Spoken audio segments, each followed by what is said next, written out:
Hi, thank you for joining me. Today I'd like to discuss with you the rims or the sides of a painting.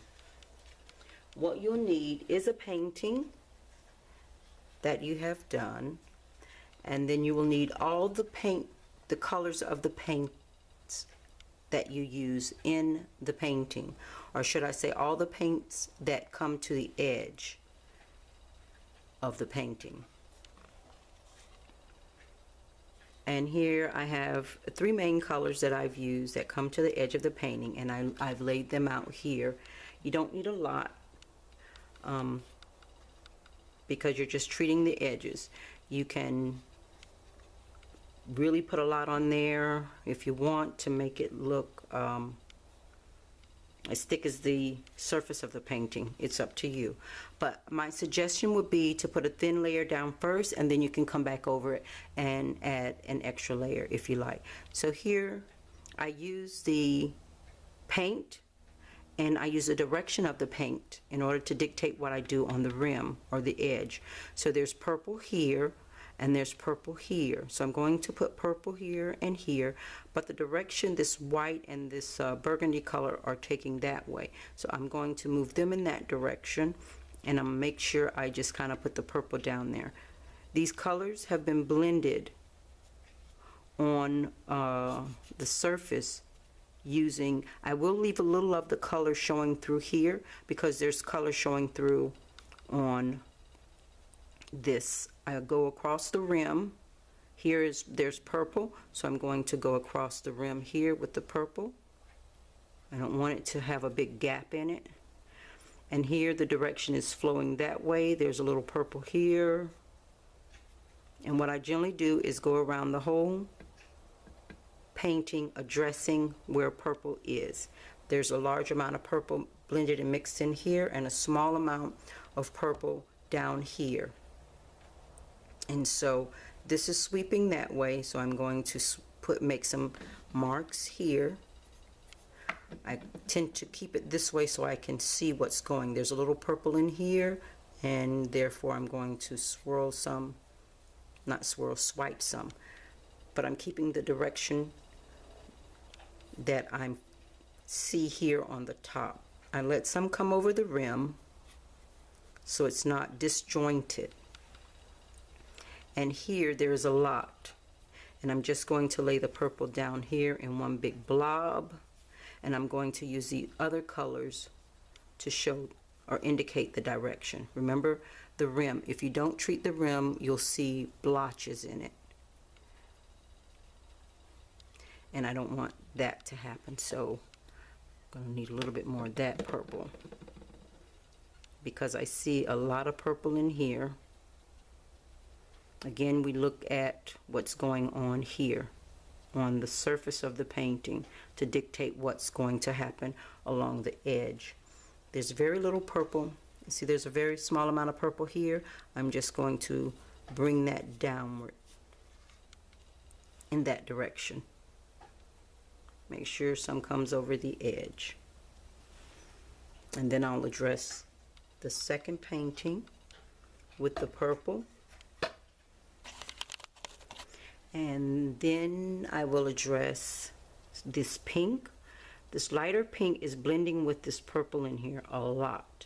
And so you want to do this while it's still wet, and it's going to dictate again the direction. Once you start laying these colors on there, it's really going to show the direction of the paint. You want to keep your eyes on the top of the canvas so that you don't get lost, and add some directional marks to that is not happening on the top. There's a lot of this pink over here.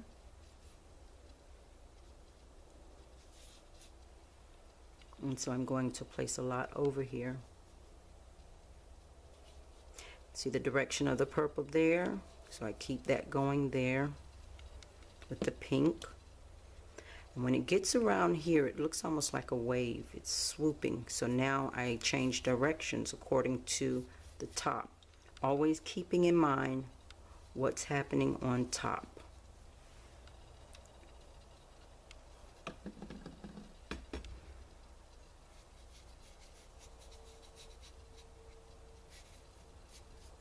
And it's okay for these to overlap because that's what they're doing on the top, on the surface. Kind of dry and separating, and so now I'll pick up some more purple and come back over on the top of that, and now it takes it down, the color, as it starts blending as it did on the surface.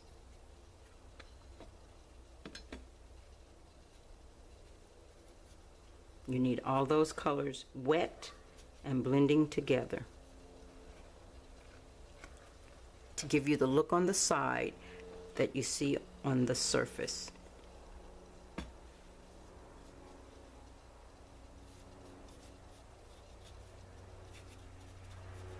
Otherwise, it looks like an afterthought. And you don't want the side to look like an afterthought. It's kind of wet there. I'm going to need some more purple. As you saw, this spot is dry, so I can touch it here. So this is mostly purple on this side. And I'm going to leave that pink showing through there, so I may add a little bit more purple on there. There's some burgundy here.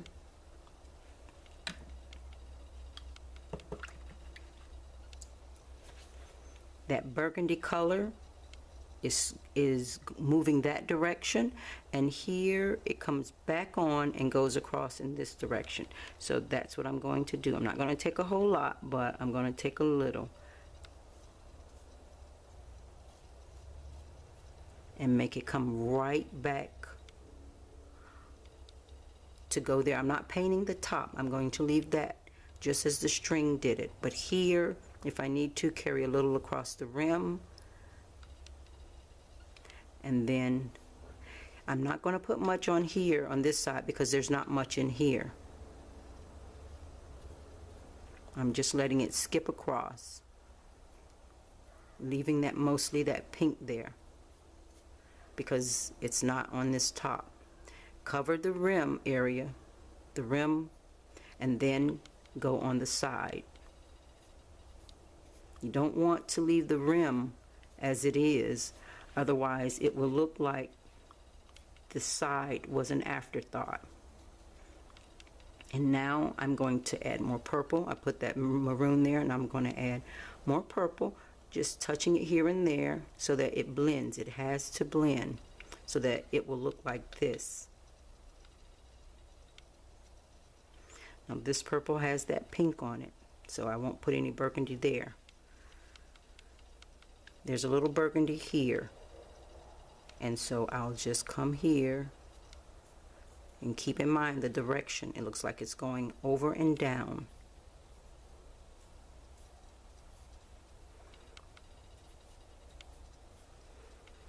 And it hit here and there, and so I didn't make it a solid color here. I put the purple down first because that's my base color. Here there's a lot of this burgundy. So I'm going to put a lot of the burgundy here.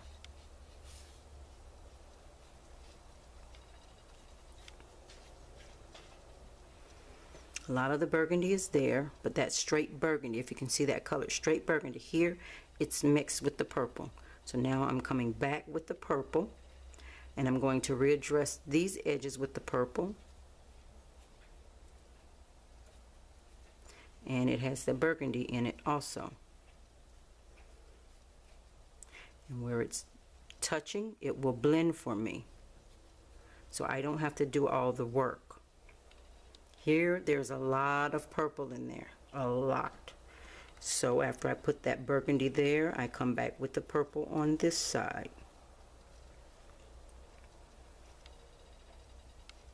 And just touch it here and there, allowing it to blend, because that's what it did here.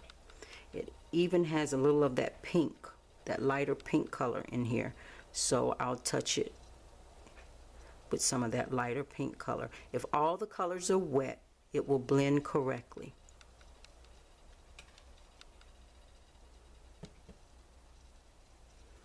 And there you have it. That's how you treat the rim and the sides. so that the sides do not look like an afterthought.